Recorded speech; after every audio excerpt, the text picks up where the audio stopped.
everyone. Welcome to Talk Chef. I am one of your hosts, Reka. I'm your other host, Jordan. And we have a very special guest here today. It's Harold Dieterle. Hey guys, thanks for having me. Oh my God. Thank you. We were telling Harold this before the show, but like, you've got so many fans, and we've got people in the chat being like, Harold, we love Harold.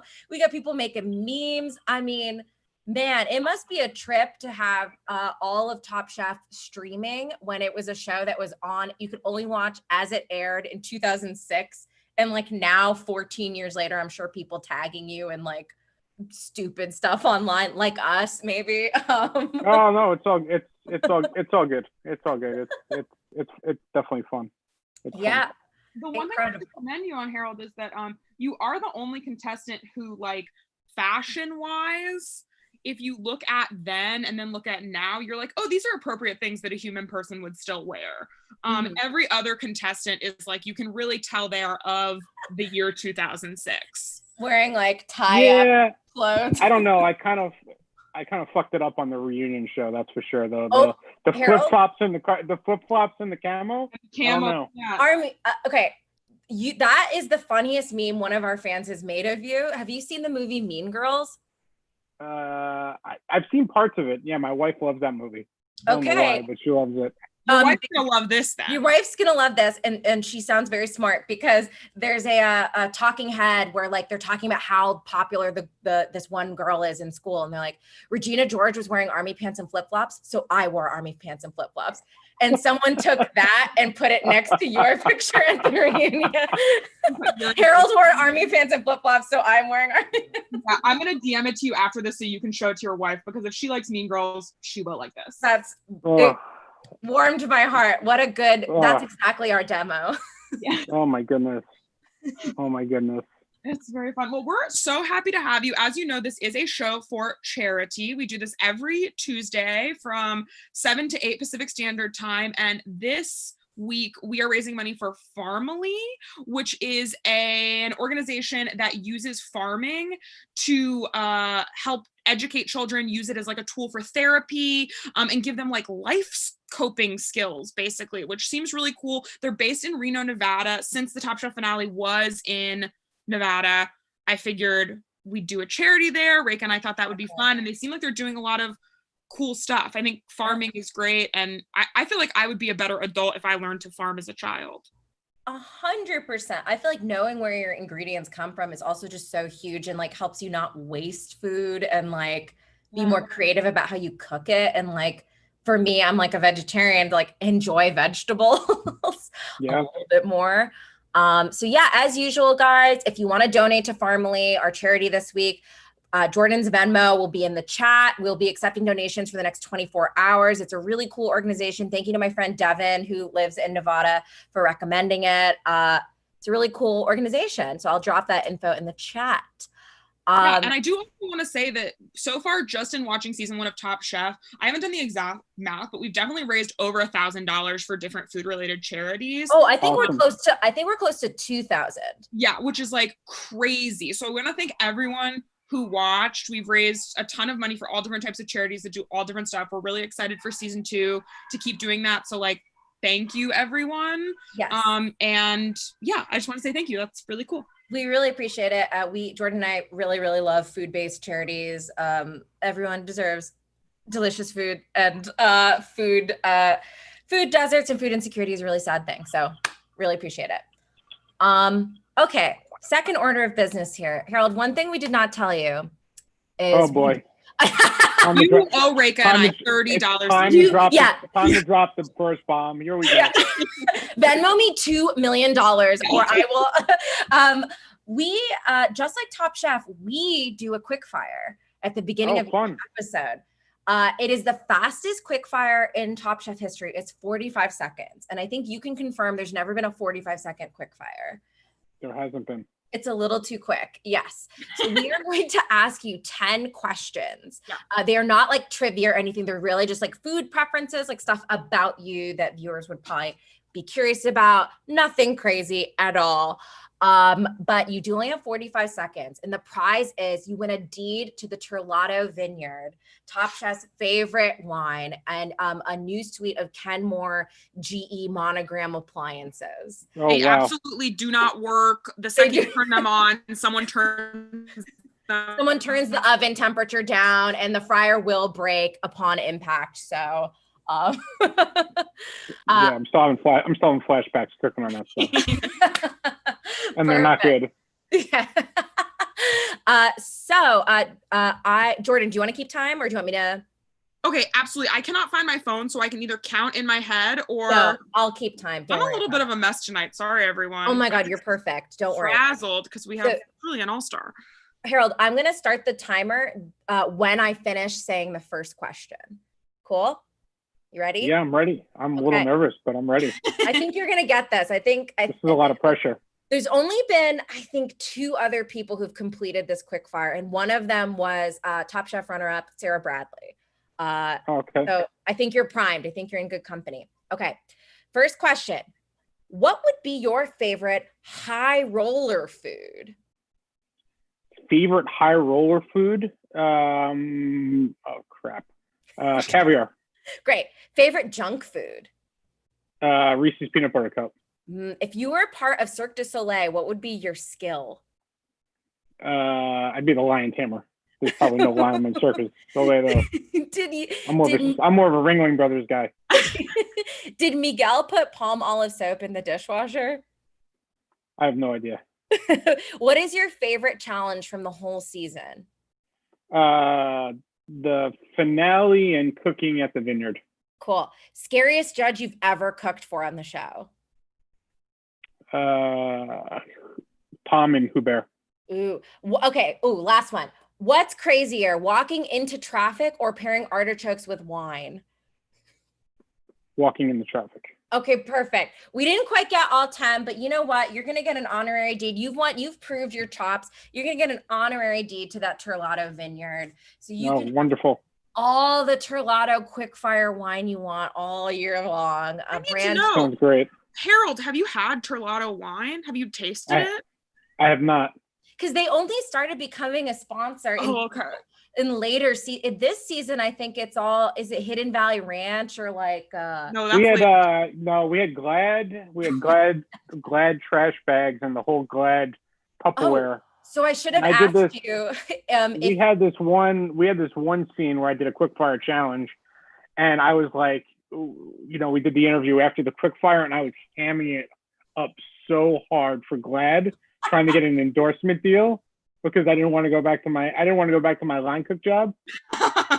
I love that. I should have offered you a deed to the Glad trash bag factory instead. I'm loaded up on Glad. If you would have said Glad, I definitely would have pushed to get that 45 seconds done. That's so funny. Oh my God. I love literally any behind the scenes information will fuel me for my entire life. That's beautiful. Okay, great. So to start off season 1, episode 11, this challenge to me was so intense. It was to fill 3 room service orders. But it's that in itself sounds like, okay, 3 orders, but each room service order had multiple dishes. Yeah. Yeah. So when you heard this challenge, like your first challenge was like, do the high roller room and you need to have a cold seafood dish and a hot seafood dish. What's like running through your mind?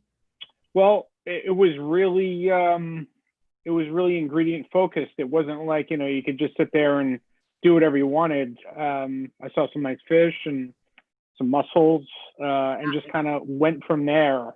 And I probably, the seafood side of things, what was there wasn't as, there wasn't as much opulence there as I wanted there to be. And, you also like in a quick fire like that, you're in the finals, you also want to like go back to your comfort zone a little bit. So totally. I kind of went that direction. Totally. In future, this is definitely a question I have too, because in future seasons, a lot of people then realize, I tried to do something different in the finale and that was stupid. do the food that Yeah. got you here is the phrase everyone always says. Yeah. So you're in the first season of this show. You have no precedent to fall back on. You have no one should do a duo. Tom hates duos, that kind of thing, or Tom hates okra, whatever. Tom basically likes okra by this point. He's eaten so much of it. Tom likes okra, and he can come on this show and he can come on the show and fight me about it. But like, how did you even hear about this show? Let me like back up a second. How did you even like apply to this? There was a girl who I was friends with in the restaurant business, and she sent me an ad, and I don't remember where it came from because she was an aspiring actress and heard about this, and knows that I was a very very competitive chef. I was in sports at that time, and there was kind of a natural pairing. So it was funny, I got a call back after they saw my resume, and they wanted me to send them headshots and all this. I'm like, headshots. I was like, what are we doing here? I was like, come to the restaurant, I'll cook for you. And we kind of hit it off. And I went into my interviews, and they flew me out to California. Went into my interviews. I was sequestered for 2 days, which already like had me totally wound up. I knocked out some espresso on an empty stomach, and I was a complete animal in my interview. So like when they actually saw me, and I'm fairly laid back, they were like, who is this guy? This guy is nothing like he was in his interviews. He was a lunatic. Wow. It's very hard to imagine you as a lunatic because your like vibe the entire season is like the normal guy that's just like, like someone even pointed out, Harold is, Jersey said, Harold is so purely committed to food. He is just here to cook. Yeah, like don't make this guy send a headshot. Come on, he's here to cook. He's here to cook. Yeah, nonsense. So that's incredible. Wow. It makes me want to see the headshots that everyone sent in. I'm like dying to see Steven's headshot. Oh my goodness, it's so good. I am curious, Harold, are you still friends with anyone from the show? Yeah, I mean, I wouldn't say, everybody's busy with all the kids, but like I still am very fond of Leanne, Steven, Dave, Andrea, Candace. For a while when we were like didn't have children and we're single and we partied a lot, like we'd see each other pretty frequently, and they'd come into my restaurants and we'd all hang out. Unfortunately, other responsibilities take over. Wow, that warms my heart though. I was kind of expecting you to be like, no. I feel like anytime on a TV show, you're like, wow, this gang seems like pals. And then people are like, yeah, we're not. We hated each other every moment of it. We've never spoken again. Yeah, it makes me happy. We while the show was airing, we were having a good time. We were going all over the place and partying together and going to bars, and it was awesome. Hell yeah. Great camaraderie. Oh, yeah, I want to party Top Chef style so badly. Oh my God. Yeah, just almost every day I think about that like Casey Masterpiece Snack Master Challenge that you guys did that one episode. It was so good. Dave and Miguel, it was so good. I love it. I think about it all the time. I'm like, if only I could. How did you guys not get sponsored by Casey Masterpiece? I've never thought about Casey Masterpiece. I don't know. I don't know. That was. Then the second, I can't spill it for you guys. You guys saw the second season. They tried copying us in the second season. They fucked it up. Hell yeah. They fucked it up. Don't try and they tried copying. I wasn't even really part of it. I was just loving it though. You guys heard it here first. Season 2 fucked it up. Incredible. Okay, so yeah, hopping back to this challenge. High roller room. Here are the dishes we've got. We always run through these dishes. So Harold, you did. First of all, also, do you remember doing these dishes, or is it like you watch it and you're like, I do. Oh, yeah. I do. Okay. The 2 dishes I think I did a snapper crudo. Yes. And I did a mussel soup with saffron. Was there saffron in it? Close. There might have been, but the listed ingredient is something you might find in a barbecue sauce. Maybe like a Casey Masterpiece. It's a smoked something. I didn't put Worcestershire in it. No, smoked paprika. Yes. Smoked paprika? Yeah. Okay, smoked paprika. Well, that was like a little trolls riddle, Reka. I just watched the episode and I was like, I don't know what she's talking about. Yeah, sorry for my troll riddle. Yeah, you got it exactly right. That's exactly what you made. I think both of those sound really tasty. I think the soup looked very good. I understood the feedback though, saying it didn't feel very high rollerish, and I could concur. kind of agree with that. You want to something a little bit more luxury, I suppose. But again, we're trying to make good food. Yeah, you're making good food in half an hour, and you've just seen the pantry, and this is a brand new kitchen. Tiffany made a lobster and fennel dish, and then she made and I'm going to butcher this, campeche carpaccio, which I was not familiar with what the first word is, but all of these dishes looked good.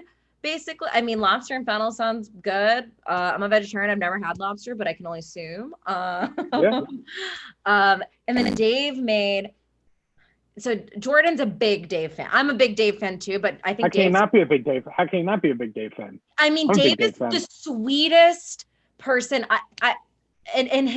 There's a dish that he made earlier this season that Jordan is like going to marry tonight. That was I love it. Enchiladas with a side of mashed potatoes.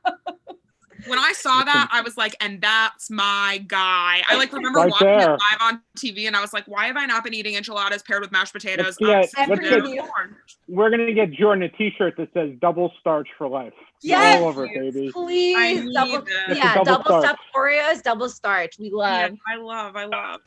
So Dave made, and this sounds incredible, a Thai crab stack and grilled prawns with a court bouillon, and then cinnamon nutmeg rubbed opa with hazelnut oil. I think that all sounds great. I'm curious what the hazelnut oil would taste like on a fish, but because it sounds like all flavors I would eat. Tastes delicious, yeah. Dave's all about the flavors, so I trust anything. I literally trust anything Dave wants. Oh my God, it's a fucking slop on a plate. Dave and I are on like the two opposite spectrums.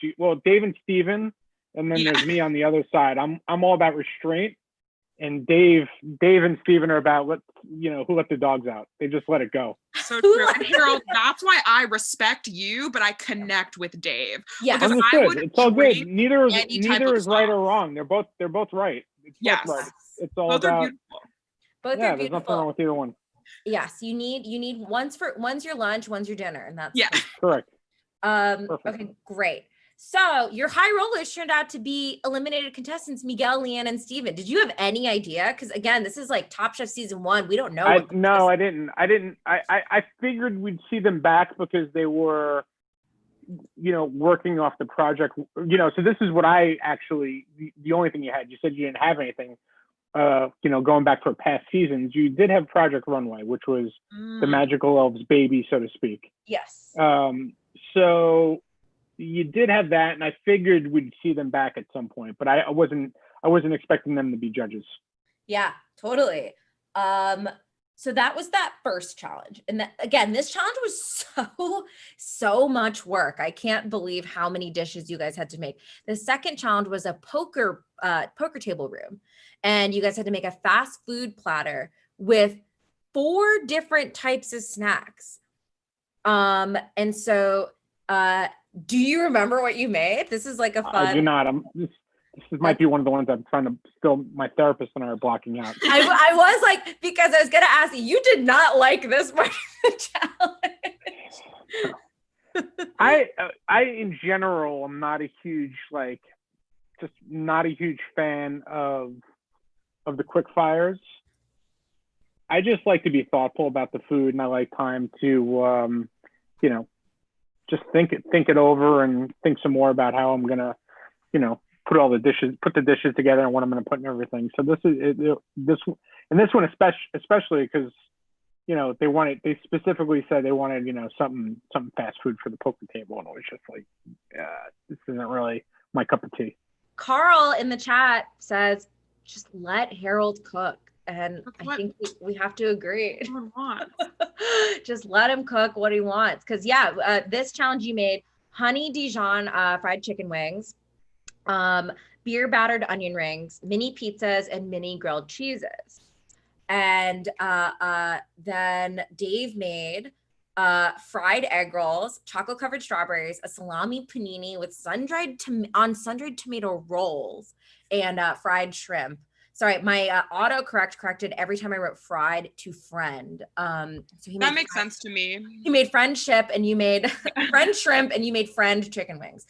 And then Tiffany made 3 different types of potato chips, herbed grissini and truffle butter and prosciutto brie and tomato sandwiches with mustard, and Keen's paste and goat cheese Napoleon.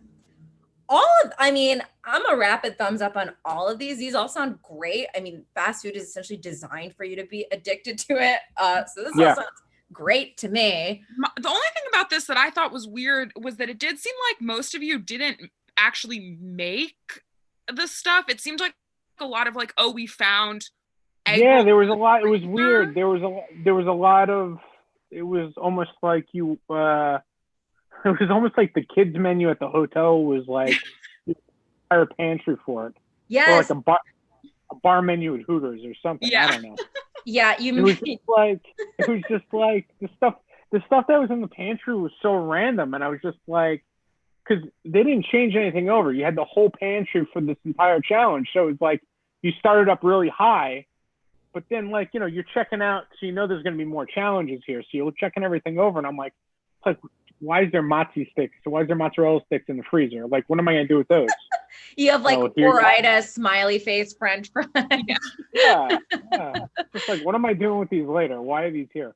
That's so funny. Yes, it did seem a little bit strange. And then the third room, as if this wasn't enough, it's also such a funny progression to go from high roller table to poker table to the third room, which was Cirque du Soleil performers. Yeah. And you had to make high protein, high carb, low fat food, and you had to make 3 options. I have no memory of what I made. You made lobster fettuccine with orange tomatoes and lobster broth. Yum. Pan roasted chicken with gnocchi and wild mushrooms and baby peas. Yum. Which I'm a gnocchi lunatic. We had a while to make this one. This was what, 2 hours to do this? That I didn't clock. All the other ones were half an hour, so I don't know if this one was different. If you got more. I tell you what, if I knocked that out in a half an hour and if it was good, I'm really slipping. I need to take a long look in the mirror. What's going on right now? We're Top Chef. To me, again, exactly. It is sort of unhinged. I'm like, this is too much. You guys are cooking for an hour and a half, and you made like fucking 20 dishes because your last one was seared Kobe beef with tomato and like a bread salad. And you made that all in 8 minutes. Yeah. Then Tiffany made a Kobe ribeye with tomatoes and balsamic, a seafood salad of blue crab with olive oil, blood orange, and blueberries, and a carabuto pork with morel mushrooms, which that sounds great. Dave misunderstood the challenge and he only did 2 dishes, which this was a question I had. How clear because sometimes I'm watching, I'm not cooking, I'm sitting on my fucking couch and I'm like, oh, that was what they had to do? How clear is it to you in the room? Because like Dave's misunderstanding seems totally natural to me. Yeah. So what they've done after that first season, and I don't recall if there was drama after that challenge, but what I do know is the second season after that, the producers go around the room and ask all the contestants if they understand the challenge, and everybody's got to raise their hand while they're on camera. Yes. Wow. I've heard that. Okay, cool. That makes sense. Because I did feel my heart went out to Dave. I wanted to see it sucked. What fucking delicious, insane thing that would make me fall asleep that he would make. Yeah. And I think it would have been in the finale. I think that's the way it sounded. I mean, that's the way it sounded at the judges table, right? Yeah. No shade to Tiffany, but no shade at all. We've talked about Tiffany getting kind of a bad edit in season 1, and just kind of like the stigma against like women chefs and things like that, and her being like, I'm hungry for this is like a negative. Whereas if someone else said that, if a man said that, it would be like, he's ambitious. No doubt. Agreed. She's passionate and hungry, and she's very talented. Totally. And so like Dave, I would have loved to see Dave in the finale. I wanted to see the most Dave dishes imaginable, like a freaking burrito topped with tacos on top of nachos. But his 2 dishes were Kobe tenderloin with balsamic and Grand Marnier sauce. Again, my autocorrect has written with balsamic dog. I that can't. I don't think you would balsamic dog. And then pasta with marinara and shallots. All looked really good. The Cirque du Soleil people seem to really like all of these dishes. In the end, you won 2 rooms and Dave won one of the rooms, but he didn't complete one of his dishes. So Dave was sent home, which was sad. Then, I mean, we're moving on to the finale here. We're moving on to the good stuff. This is what all our Talk Chef fans have been waiting for. And we start this off with a 5-course menu challenge. Make a 5-course menu to be paired with wine. Did you have it? Because again, like since this wasn't a show before, I think now people come in, they're like, I know what my finale meal is going to be. Right. I make it. What were you thinking? And I wasn't thinking, and again, here's the thing that was super challenging was they asked us if we wanted for them to outsource some ingredients, but mostly we had to cook off the same cart as the quickfire challenge. So you're taking like Ore-Ida tater tots and caviar. Yeah, so it was just, the pantry was substantial, but at the same time, it was like, this is what you got. Yeah. And like I asked for, the one dish I was upset with was the poached bass dish that I had. And I asked them to get me some wild striped bass because I'm an East Coast guy. And they got me some farm raised stuff. And it was it showed up the morning of the finale. And I was just like, oh, this isn't going to be good. So you don't have time to like pivot really. Cause there was a lot of ingredient sourcing issues in the first season. Yeah, because in future seasons, like people are going to Whole Foods and stuff. It's their finale. Just the show from a production standpoint it's a machine now. They do such an amazing job. Everybody was figuring it out that first season. Nobody knew. Totally. Nobody knew. Production company included. Yeah. We've pointed out how multiple times in the season they refer to the show as a project. Yeah. Leanne called you guys her project, her colleagues and her castmates, which I thought was really interesting because like in future seasons, I feel like they're very much like, do not say that we're on a show. You are chefs. This is your sous chef. Like you're not castmates. Interesting. Oh, it's interesting you guys picked that up. I never realized that. We do watch this show a stupid amount, a very unhealthy amount. So you guys get this challenge to make a 5-course meal, and you guys, the classic Top Chef style, your sous chefs are eliminated chefs. And now this is, if I may be so bold as someone that just met you, the most heralded move of all. 3 people say they would be your sous chef, but you're only allowed 2. And you're like, I'm just going to do a knife pull. You guys pull a knife. Whoever gets 1 is my sous chef. That's very Harold. You're being very diplomatic. Very stand-up. Well, I did pick. You picked Leanne. Here's the thing. I picked Leanne because she's a badass. Yes. And I love Leanne. And honestly, it would have been stupid of you to not pick Leanne. If I can, and I just met you, and maybe I would be furious. Honestly. We would hang up. Finale with you. We love Leanne, so that makes sense. But I love Leanne. She's special. Yeah. And then it was an interesting thing because Miguel, when he gets something in his head, right? And I remember this specifically. I almost purposely picked Dave because I knew that Miguel would not be able to keep it together working with Tiffany. And I didn't feel like part of me, I wanted to win. So I thought about doing that, but I didn't do it. So I just kind of said, you know what? I was like, it's probably not the right thing to do. And I was like, Dave will be a professional. And I know Steven will certainly be a professional. That's classy as all hell, Harold. That's another people comment. They're like, damn, Harold's just like a straight up good dude. You're getting a lot of love in this chat. That's nice. We love it. They say it's a boss move, pure class knife pull, Ore-Ida sponsorship for this podcast. Now we're talking. We're talking. We got to get you that Glad trash bag sponsorship and us Ore-Ida potatoes. Incredible. So your sous end up being Miguel and Leanne, and Tiffany's sous end up being Steven and Dave. So you end up making this 5-course meal where your first course is a seared diver scallop with or should I test you? Do you know what your whole 5 courses were? Let's see. Number one, yeah, the scallop dish Yeah. was to the bass dish. Yes. An olive oil Three, poached bass. yeah. Three would have been the quail dish with spetzel.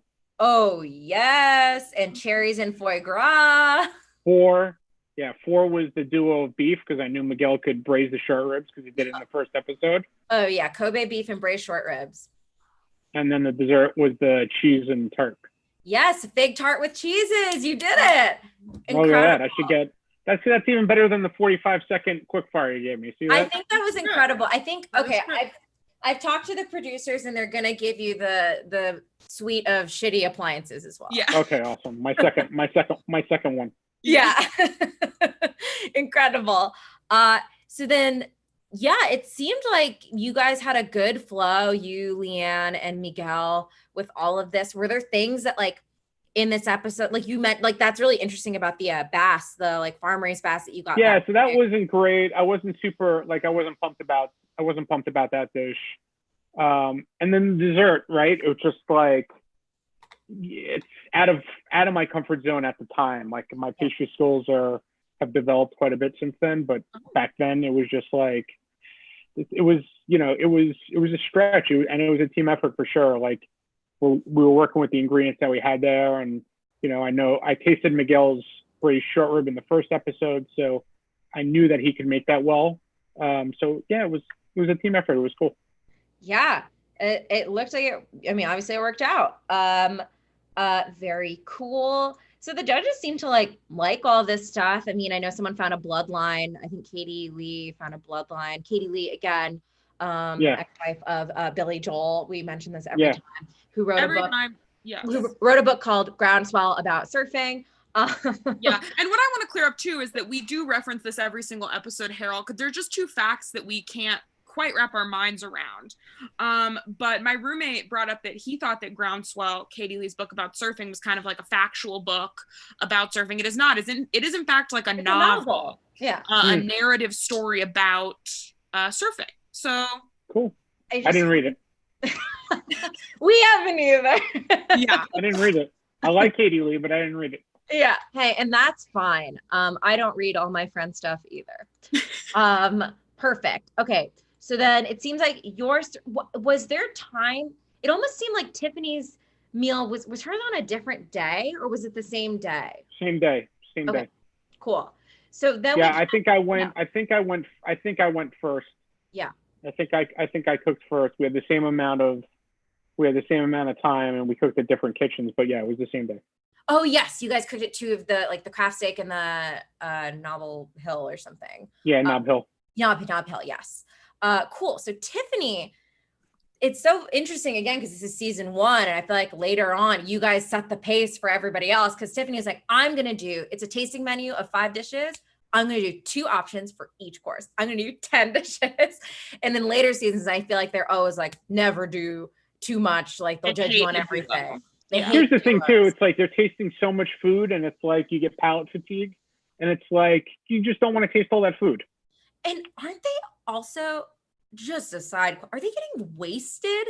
They're having like 5 glasses of wine, and then in Tiffany's, yeah, like 10. It's a lot of wine. It's a lot of wine, and then they're eating all of that in one day. Yeah, it's a lot of food. It's just not. It's a lot of food. Yeah, speaking of being drunk, I am curious, Harold, and feel free to not answer this, but everyone seemed like they were blackout drunk at the reunion. Yeah, so they, and I don't like to talk shit about the producers, but it was a weird thing. Like, we showed up really early, there wasn't any food there, and everybody just started drinking. Yeah, that feels like a real reality TV move, like Bravo type reunion move of like, let's not give anyone food, let's get them real drunk. So I've been to a lot of Bravo events, and when we were on the show, like they were super tight with the booze, honestly, during the season, on our season.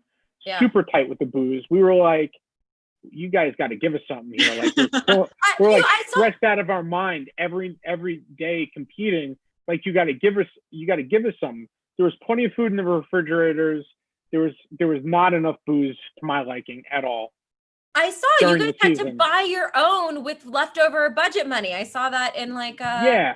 That happened. That happened. It was just like, it was, you know, and then like they did like on the reunion show, they did like a 360. It was like whatever you want. It feels like certainly Real looked like Housewives that. to me. It felt like a Real Housewives reunion. It felt very Bravo. Was it as uncomfortable being there? Because I definitely refer to this as the most chaotic episode of television I've ever seen. The energy is truly off the walls. Some people, like, you know, Andrea's very calm, Lisa's very calm, you're very calm. But in general, it's like the room is hot. Ken Lee I don't know. Ken Lee is just a douchebag. There's just no other way around it. And I don't like to speak ill about too many people. You'll love to hear it. Not a fan. No, it was an unmitigated disaster. Like I even said some things at that reunion that didn't get that weren't aired, that I was mortified. I was like, my parents, I was like, please, baby Jesus, do not air that. Because my mom will not be happy with me at all. I was like, please do not air that. That's okay. I did have to know. Okay, I have one more question. I'm so sorry. You mentioned that the fridge was full of food. What do you guys have, like producers or interns, or do you guys have like craft services like you would on a normal show, or do y'all cook? So there was craft services, and then we had like a house mom, so to speak. There was like two producers that were inside the house with us at all times for whatever reason, to make sure we didn't have access to our phones and blah blah blah. I mean, you're cut off from the outside world. And then they would ask us, you know, from a food perspective, like some stuff we wanted, and we made like a list, kind of, so to speak. And, you know, and every time we, you know, made a, you know, 1 page of food and 2 pages of booze, and we didn't get any.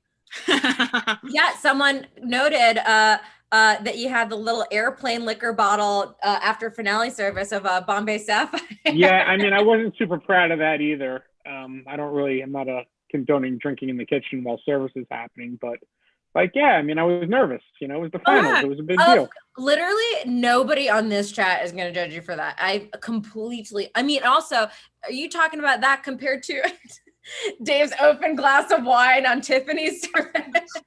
I know. So wild. So hopping over to Tiffany's service, I did feel very bad for her, because it seemed like Dave and Steven had a fun night out on the town, and they seemed a little hungover. They went and got after it. Yeah. Oh God. They went and got after it for sure.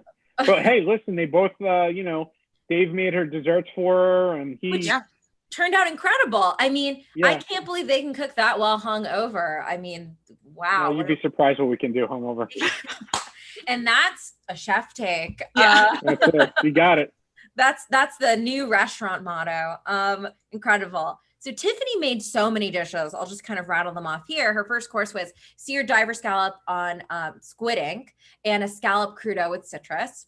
Artichoke risotto with porchetta, and braised baby artichokes with dipping sauce. Everyone was like absolutely flummoxed that like Tiffany was trying to do a wine pairing with artichokes.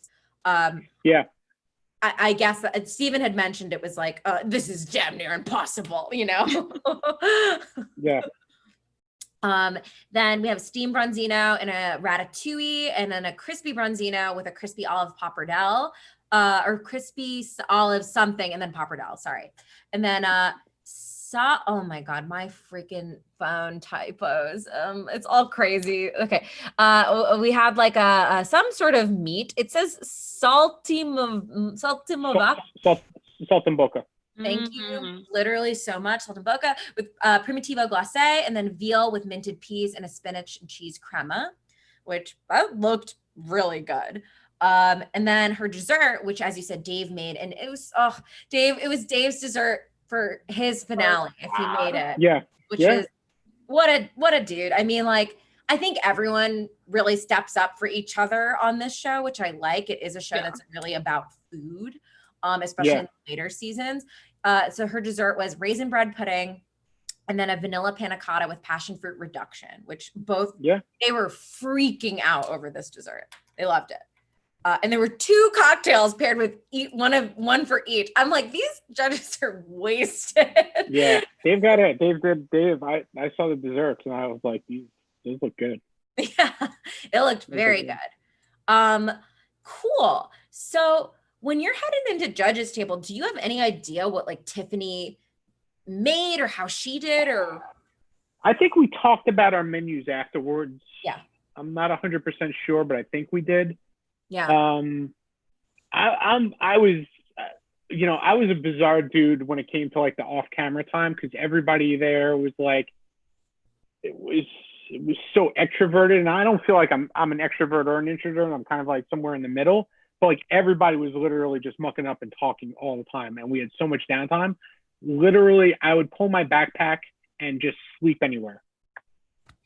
Be still my heart. I too have slept many a time on top of a backpack. I'm just like, lovely. I'm just like, just gonna shut it down, and because we were doing a lot of hours here, and I'm like, I'm just gonna focus on cooking and just not. I'm living with these people. I don't need to talk to them all the time during down challenge time. I just don't. He's here to cook.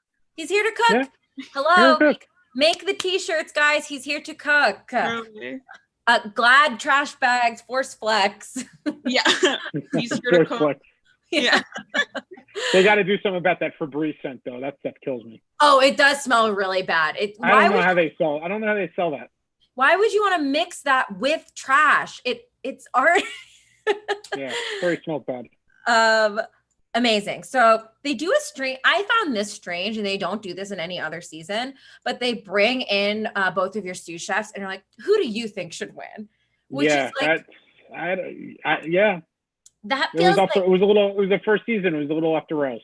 Exactly. That feels to me like trying to stir up drama. Like Tom was like stirring up a little more drama than I had the taste for, like asking people, who do you think should be eliminated? I'm like, it doesn't matter who they should think should be eliminated. What did you taste? What did you like? Like, Agreed. Don't try to make people against each other, because everyone said you, which was very sweet. First of all, how did that feel? Did that feel crazy? Did you love it?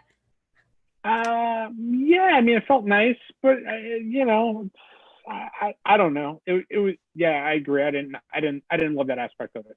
Yeah.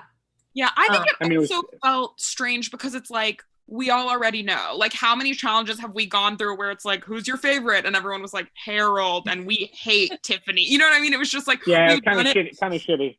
Yeah, we've done it so many times that it like was really not, it was not confusing or surprising. So it felt a little bit like to me. I'm like, okay, we get it. We all love Harold. Yes. They literally did a package for it in your reunion special of like, look at every time that everyone said they love Harold. Like, yeah. Incredible. So obviously you end up winning. What's going through your mind? I don't know. I don't really know. I mean, it was just like, it felt great. It was very stressful. It felt great at the end, and it was difficult to understand, the magnitude of what was going to happen, because we hadn't done it yet. Yeah. So what can I ask? Because it is season 1. I feel like now, if Top Chef season 19's winner has like a huge pedigree of like a precedent of what happens when you win Top Chef and like what access you get to stuff. What did you feel after your win? Especially because also like social media wasn't as big of a deal at the time. It wasn't. Yeah, I feel like the champions now have much more access. Yeah, for sure. Absolutely. For sure. Yeah, I think for sure. They're getting brand sponsorships and stuff. I see, and like, yeah. It feels like you immediately get to open a restaurant, like once you win, if you don't already have. Yeah, I mean, I feel like it certainly helped me open a restaurant, but nobody was cutting me a check to just do it. It was a lot of small investments and connections that I made along the way. Yeah. Very, very cool. So Jordan, did you have any other thoughts before we kind of dive into like just little last minute, like what questions people in the audience have? I'm curious if you've watched any seasons after your season, and if so, like, is there a season you wish you could have been on? Like, I guess in addition to your season, how do you feel like you obviously we like all stand season 1 and we love, but yeah, are there any other seasons where you're like, I love this, or any other contestants from other seasons or winners from other seasons that you really are fond of? Yes to both questions. I think once they hit season 4, that is, in my opinion, when the food had really started to elevate. Like I totally agree. Absolutely. There was just incredible chefs, almost top to bottom. And I don't want to see I'm not going to say every contestant every season is amazing, but the competition level is incredible now. Yes. First and foremost. And then chefs that I really love that were I mean, there's a lot of them. I love Hung. I love Alon. I love Stephanie. I love Michael Vitaggio. There's a lot more that I'm not thinking of, and I'll probably get text messages like, "When you say you love me." But, they're all going to be watching this, so that makes sense. Yeah, I think Michael is probably our biggest fan. Yeah. Oh, really? No, we wish. Absolutely not. You might be. Send him a note. It's true. We should. We got a couple top chefs on here. Maybe we can score Michael. Someone has a question. Is there any other cooking shows from Giannis? Is there any other cooking show you would want to do or you wish you did at the time? Yes.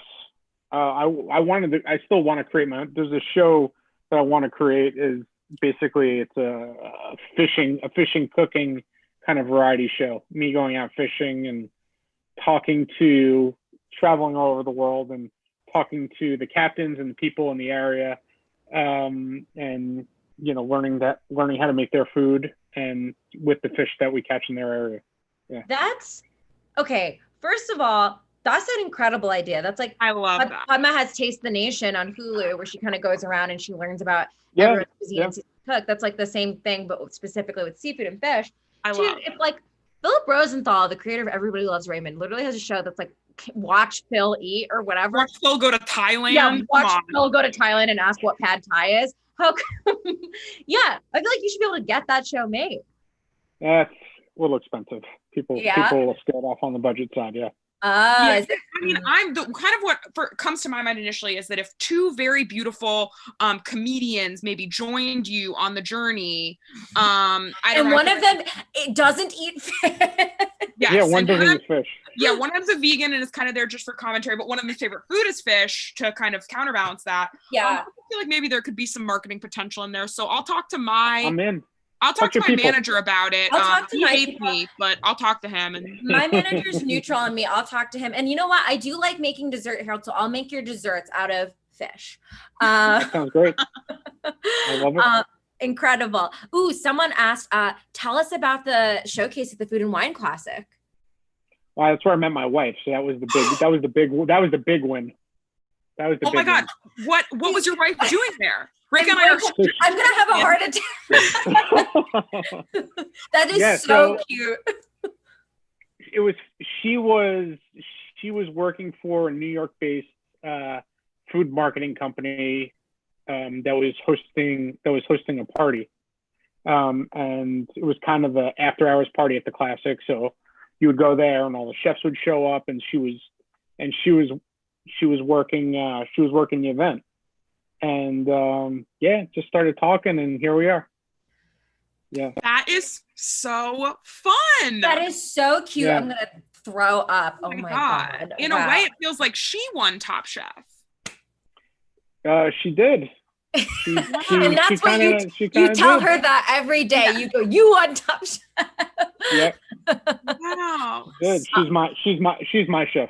Oh my God. Incredible. Yeah. Are there other questions that people have? Please drop them in the chat. I want to know, Harold, what is something where you're like, I would love to never have to cook this thing again, either because you think it's annoying or you find it too hard to cook or you think people don't like eat it the right way?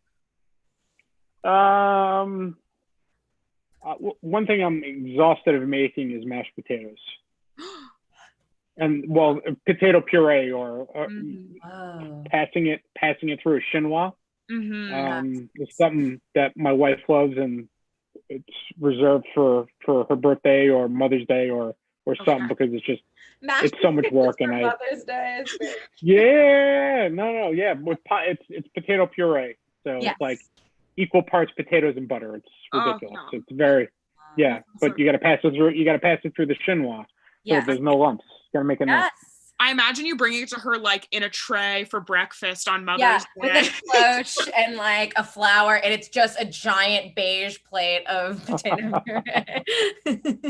Someone is asking this in the chat, and I also was curious about this. For season 11, the finale table, you were or season 10. Or season 10, yes. You were the judges. The live finale with Kristen and Brooke. Yes. How was? Kristen, oh yeah. Okay, I was in. Yeah. Okay. Yeah. Yep. How was that? How was it? It was the amount. I mean, I wish that they played some of the commentary with our table, because some of the shit talking happening with that group of winners was unbelievable. That is very funny.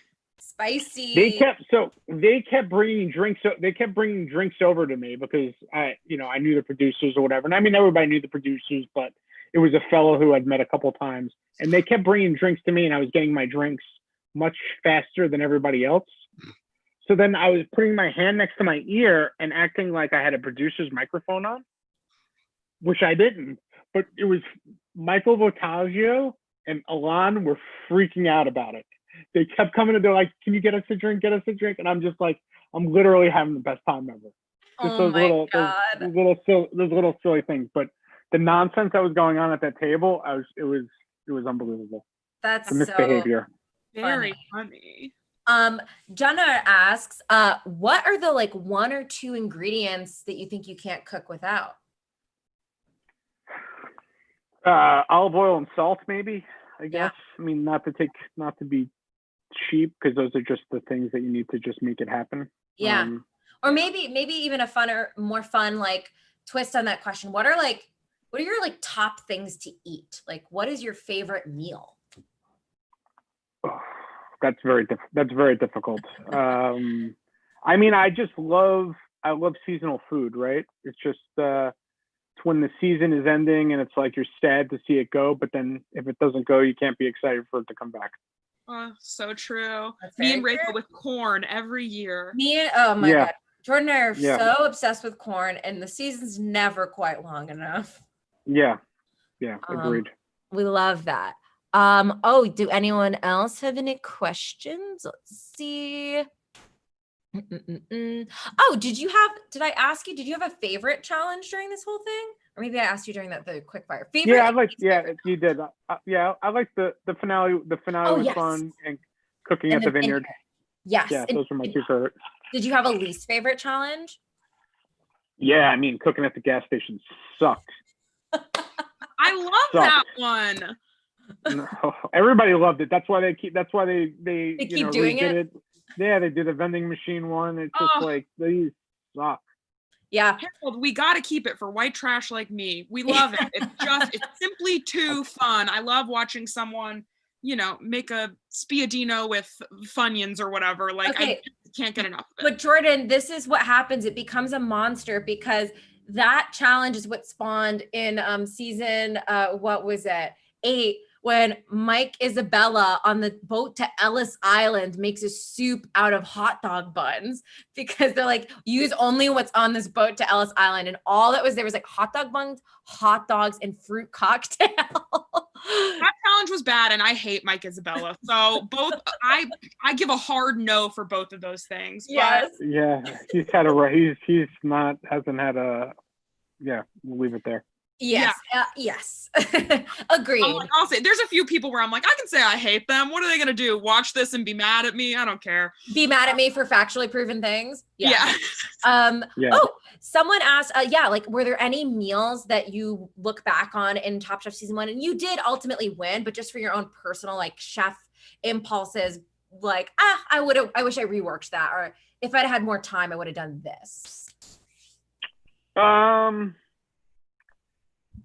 Yeah, I mean, I think the finale, the food was good to okay. It wasn't like my best work. So, I thought it was. I mean, I'm just being critical. Like I knew I could have done better. I just felt like I kind of stayed in my wheelhouse. And I mean, also like looking back, right? I'm going to be super critical because it's a long time ago, and my food has developed since then. Sure. Yeah.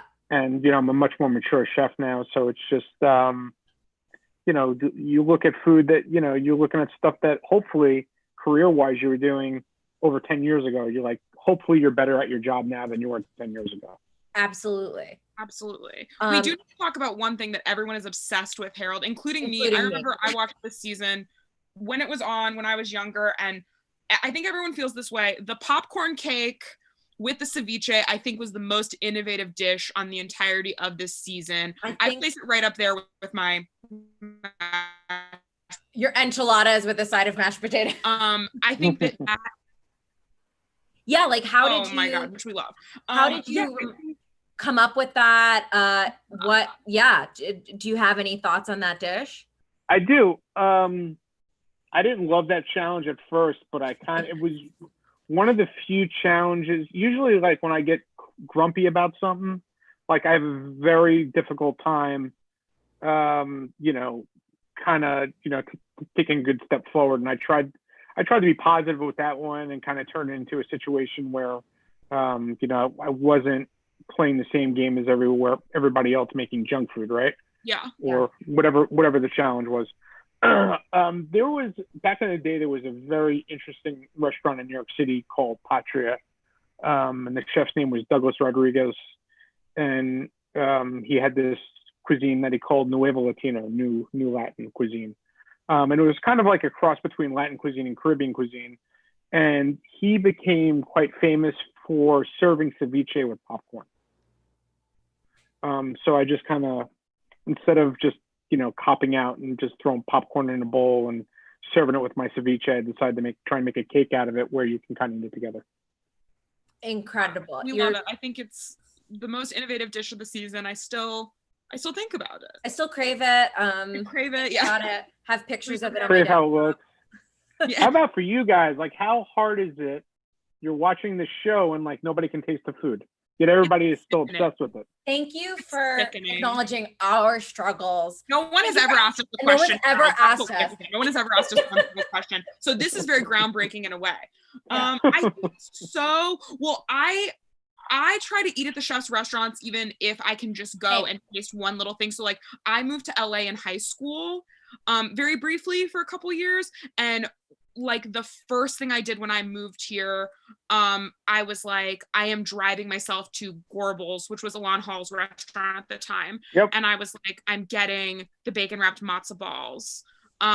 So that, like, anything that I can do like that. Same thing with like Sarah Bradley. I happened to be on tour in Kentucky and I had one of her finale dishes at her restaurant. Like, even if I can go and like not afford a fancy meal, but just can get like an appetizer just to like feel like I'm a part of something, I think that's 100%. Very fun. And then also I will try to recreate things at home to a certain extent. Same. Since I am a vegetarian, there's a lot of things I can't eat anyway, but I'm like, I used to eat meat. So I'm like, that looks good. I would eat that, whatever. But I try to like look up the recipes of stuff that I see on the show. I bought like Carla Hall's cookbooks and I cook a lot of stuff out of those because all her stuff is just kind of naturally very vegetable forward. I, similar to Jordan, also try to go to the restaurants. Went to Chris Scott's restaurant, Butterfunk Kitchen in New York, and had his brown sugar biscuits that he made in one challenge that he made with lemonade fried chicken. They were so, it felt like, wow, I'm getting to watch the show again. I get to experience it second time this way. Because I am fully fine not being able to taste it because I feel like I can. I feel like I can imagine it. And it makes it inspire. The thing I love about the show, as opposed to other reality shows, is it is very much about the food. Maybe first season and second season, they're doing a lot of drama stuff that like is they are. They were trying to figure it out. Exactly. Yeah. But I think as it goes on, it is about the food. And I find it so inspiring, and it makes me cook my favorite thing to do. I have seen every single season hundreds of times. My favorite thing to do is pop Top Chef on and cook at the same time. That's what I was doing before this call. I was making ratatouille from the movie and watching Top Chef. The only way to make it. The only way to make it, Google Ratatouille from the movie. So I find it really inspiring, and I hope our fans do too, because, you know, not all our fans cook, but I do think even if you don't cook, there's something just magical about seeing someone take a challenge like, hey, here's hot dog buns. Can you make a dish out of it? And you go, yes, I can. So that's what I get out of it. Yeah, I also think that it's opened people up to so much from other cultures, other parts of the world, especially as the show has gone on.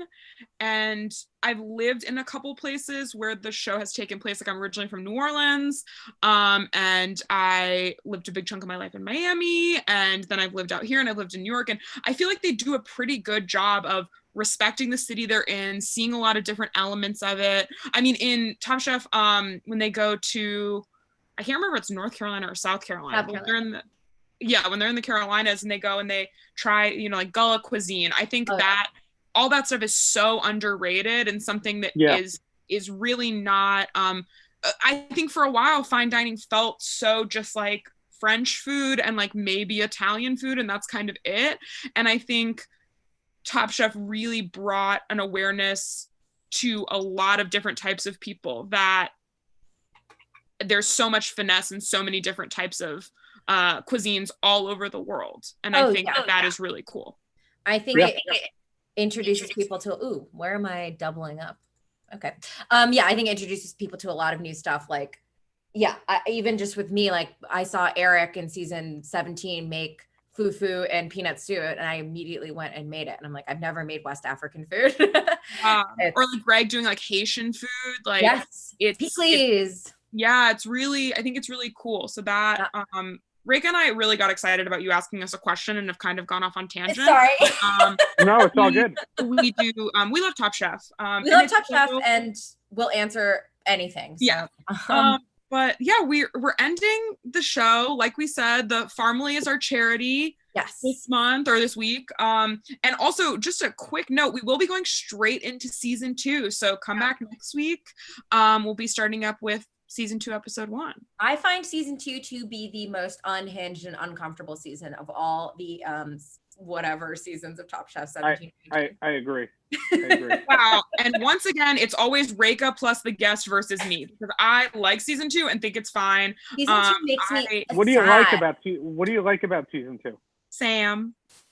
I love Sam. Sam's easy on the eyes. I like Sam. And yeah, Sam is like so hot that I'm a lesbian, and I'm still like, okay. Yes, Sam is great, but Sam does not a season make. There are so many mean people screaming and yelling on that. Sorry to spoil, but it's also been out for like 15 years. Yeah. I like it. I don't know. I like Alon. I think watching it back now as an adult, I'm like, Alon is a jerk in a lot of this, but like when I watched it on TV, I really liked Alon. I liked a lot of the people, and I thought a lot of the food was fun. I don't know. I'm excited for season 2. We'll see. We'll talk about it. But I put in season 1, Harold. I don't ever want you to think I don't. No, it's all good. I was just curious about it. I was not a huge fan of season 2. Yes, it's not a huge fan. I mean, there's some contestants on the show on season 2 that I do like, but for the most part, I thought, and I actually am in the first episode of season 2, and the food was massively underwhelming in my episode that I was judging. We love. So Harold, normally we end by asking our guest what they would have made during the challenge, but strangely, you were in the challenge. So I guess what I'll ask is, what would 2020 Harold make for this finale meal? And you don't have to do 5 courses if you don't want. If you happen to have 5 courses off the top of your head, great. But even if you just got one, I mean, that's very difficult. It's very difficult. That's very difficult to say. I mean, I don't remember what was in the pantry, which is what we were really working off of. Yeah. But I think I definitely would have pushed the envelope a little bit more. I felt like the food was pretty. I do like to cook with a lot of restraint, but I felt like it was maybe held back a little bit too much, and I think it would have been a little bit more progressive, personally. Yeah. Do you have like I don't know if I have a dish. I don't. You didn't come prepared for a podcast with a dish? I didn't come prepared. You're fine. I didn't come prepared. Actually, maybe a question that could answer this. Someone did ask what your favorite dish that they should try at 10 Hope is. And maybe we can use that, Jordan. There's a vegetarian dish. Break So up. it's grilled halloumi, and some crispy fried kale sprouts with gooseberries, and and some vinaigrette on it. Wow. 10 Hope is not my restaurant though. It was just a consulting project. Oh, gotcha. Well, Yeah, but, so I'm not really involved with it anymore, but they're still running my menu. gotcha. That's incredible. Yeah. Well, Harold, you are top chef. And this is the first time where it's actually been true. We say it to everyone at the end of every episode. So it is crazy to be doing the finale, and it is an indisputable fact. You are top chef. Yes. Cool. Thank you. We so appreciated you being here. Again, guys, hit up Jordan's Venmo at JORDANMYR1CK to donate to this week's charity, Farmily, which educates people about farming and educates children about farming and does therapy through farming in Nevada, where the finale of season 1 was. And we're going to be coming at you hot next week with season 2, episode 1, a season Jordan and I will surely disagree a lot about. Thank you again, Harold. This was awesome. Yeah, thank you so much. My pleasure. Everyone is truly fanning out for you in the chat. Harold, you're awesome. We love Harold. So truly, thank you. Cool. My pleasure. Thanks, guys. All right. Bye, everyone. Bye, everyone. Bye.